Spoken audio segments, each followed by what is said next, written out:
एक महिला ने अभी अभी बच्चे को जन्म दिया था जब उसे पता चला कि उसके पति ने उसे ब्लॉक कर दिया है। उसे लगा कि वह बड़बोला हो रहा है और उसने इस पर ज्यादा ध्यान नहीं दिया, लेकिन फिर उसे उसके अधीनस्थों से पता चला कि वह उस दिन किसी और महिला से शादी कर रहा है।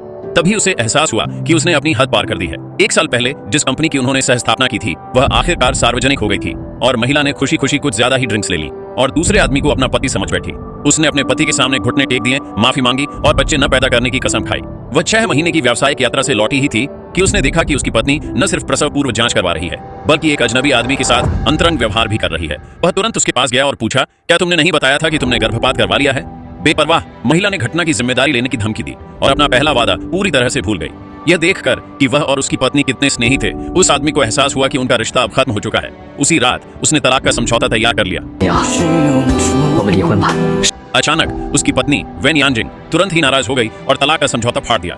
उसने दावा किया कि जो लोग उसका पीछा कर रहे हैं वे यहाँ से फ्रांस तक रास्ते में कतार में खड़े होंगे।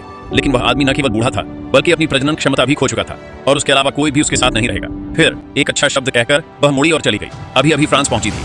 बाद में इस दौरान उसकी बांझपन की समस्या विदेश में ठीक हो चुकी थी, लेकिन अब उस आदमी ने उसे रिझाने की कोशिश छोड़ दी थी। उसने बस ठीक होने का प्रमाण पत्र जला दिया, हीरे की अंगूठी स्विमिंग पूल में फेंक दी और अपनी बचपन की प्रेमिका को फोन किया।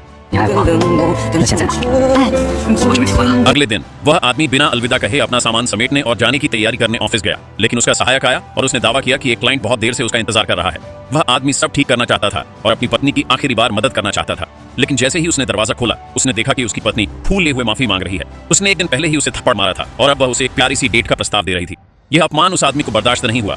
उसकी हरकतों से उसकी सास और भी नाराज हो गई, जिन्होंने उसे बेशर्मी का मजाक उड़ाया और कहा कि उसे अपनी बेटी के व्यवहार पर टिप्पणी करने का कोई हक नहीं है क्योंकि वह बच्चा भी पैदा नहीं कर सकता। तभी महिला को एहसास हुआ कि उसके पति की हीरे की अंगूठी गायब है।